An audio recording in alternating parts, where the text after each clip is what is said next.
Hi guys, recently I made this authentic classic pesto and I can safely say that it is so much better than anything you'd buy, even in the fancy shops, and it was really easy too. It's really good poured over hot pasta or drizzled over avocado toast. Yum. Start off by placing a dry frying pan over a high heat and adding 50 grams of pine nuts and just stir them around until they're just starting to colour and get nice and toasted. That should only take a few minutes.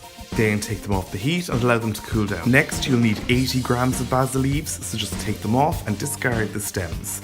I have 125 grams of basil leaves and stems here, which is more than enough. Just remember to wash and dry it first. While I did try to dry these leaves, there's still a little bit of water on there, so I added a few more grams of basil leaves just to counteract the weight of the water, but you don't have to be that precise.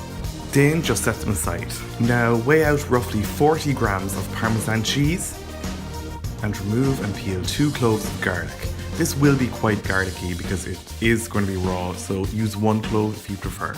Now take a measuring jug and add some extra virgin olive oil. I have a Spanish one here that's really light and fruity, but use a peppery one if you like, or just whatever you have. Just use 150 milliliters of it.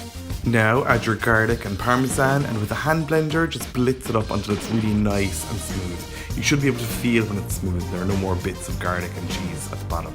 Once that's smooth, take out the blender and force in the 80 grams of basil, plus a teaspoon of sea salt flakes and half teaspoon of white pepper. Next add in the now cooled toasted pine nuts. Then go at it with the hand blender again and process it until it's smooth. This can be done in a food processor or a regular blender as well if you like. Once it's as smooth as you like, scrape off the hand blender and decant into a nice serving bowl where it'll keep in the fridge for up to a week, if it gets the chance. First though, I'm going to make pasta pesto by bringing a big pot of salted water to the boil, adding in piles of pasta, letting it cook until it's just nicely al dente, then serving it up in a big serving bowl, adding a few spoons of the pesto or as much as it takes to coat all the pasta nicely.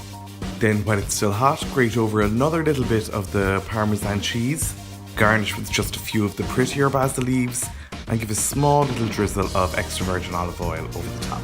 Then plate up and enjoy. I'd also have the Parmesan and microplane nearby so that people could add more if they want to. This pesto really is such a winner. The stuff in the jar might be more convenient, but it's never going to have the vibrancy of homemade, no way.